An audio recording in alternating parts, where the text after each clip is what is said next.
already more high-end types of cheese. And in fact, their demand is so high that they're unable to really get aged cheese because they just don't have the time to age it because the demand is so high. Right now they only can go up to 2 months in terms of aging. And they started, as they told me, they started producing, it used to be 4 blocks of 4 wheels of cheese, they call it. There are now up to 18 wheels of cheese. And they came to meet with me to beg me to set up a program for more young people to get in the cheese industry. Because they can't go no more right now. Right? And the demand is there. So they do Jamaican cheeses. So they have like, you normally go out and you see, so they have a Jamaican Jack, right, which is pimento and jerk sauce. They have a Scotch bonnet cheese. They have a sorrel cheese. You can find them in Lushujan. You can find them in Butcher's Block. And clearly now the hotels use them. And now chefs use them to make their own type of cheese. Right? And when I asked, they have no background in agriculture. Absolutely none. And I said, when you getting cheese, I don't know how you make cheese. Right? When you get that cheese thing, say just do some research. We stop and look and see how much cheese we import. Right? And decided that he's going to learn to make cheese. And he started, there's a good feature on them on CBS this morning, you can look them up. And he went out to the research, travel, go to the little things, and now, as I said, he's doing extraordinary well. The point is, we have to do a better job of putting out the opportunities out there so that people can take advantage of it. The banks, again, I genuinely believe, are coming around but slowly. But they have no choice. And I think 2020, you will see the banks get a lot more aggressive in the sort of financial options they put forward, especially for small businesses and for things like agriculture. And the reality, why they have no choice is because the banks used to make significant money just by lending money to government. Now the government is not borrowing any money anymore, right? So the bank has to find a way now to turn over the money. So it's not by chance that you see the banks have been leading all of last year access to finance campaign for the small business because they now need new ways of generating income. So I think they will come around.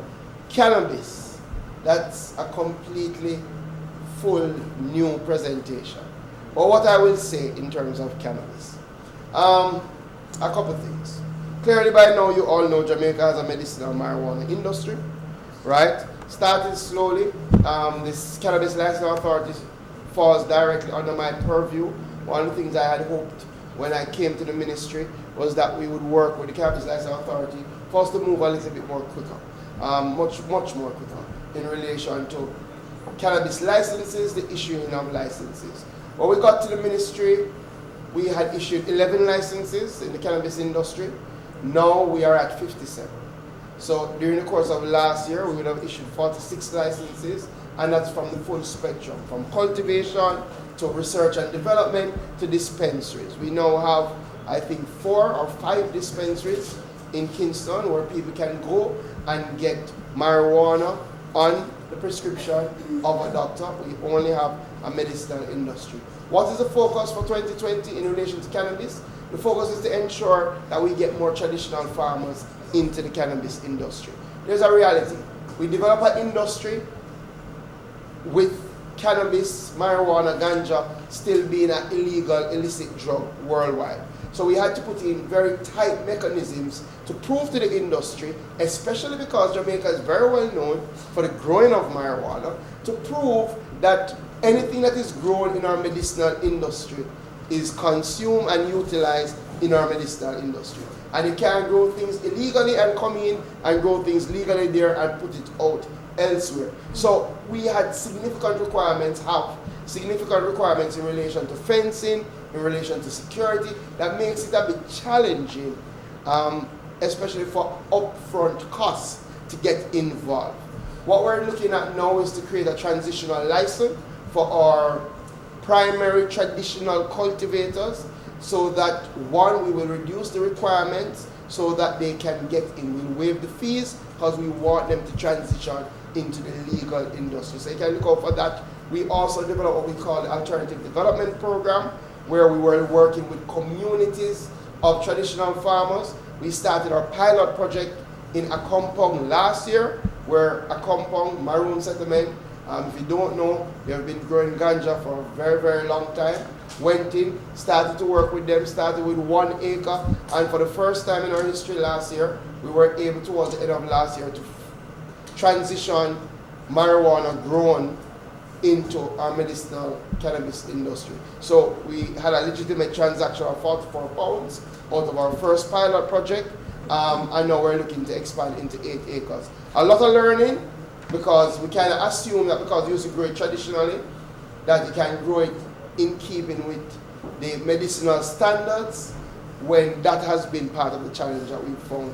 But this year the focus is getting more of our traditional farmers in and continue to expand, and the export regulations should be ready by the first quarter of this year. So hopefully we will start really exporting some of our good stuff to the world legally. Thank you, Mr. Minister. Ladies and gentlemen, it has been a very stimulating conversation with the Minister.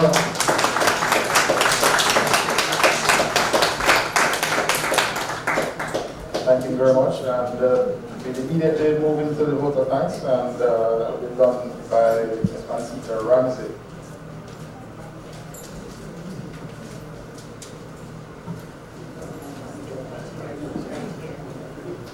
Ladies and gentlemen, what a wonderful evening. I must say I've not seen in a long while such a collection in one room of all these ideas, and all our positive expectations have been met positively by our minister. It is indeed a pleasure, Minister Green, to have had you this evening. Thank you all, ladies and gentlemen, for coming out. And now you know we are a place to come to and have positive conversation. As the financiers, we have our answers. We're called solutions. So we want all of your ideas that you've raised, that you'll be able to ventilate them with us as soon as you are ready. We are ready. Minister, it has been a pleasure. Thank you so much. And on behalf of Capital Solutions and Microfinancing Solutions, we want to just honor your presence with this token. And you're fine to come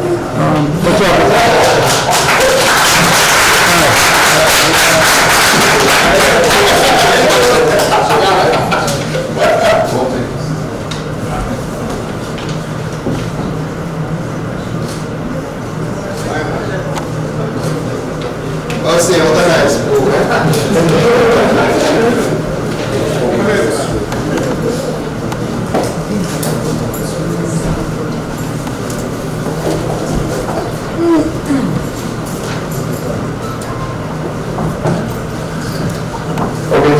The official part of the proceedings. We will hope that people will be able to spend some time with us here. We have refreshments and stuff around that.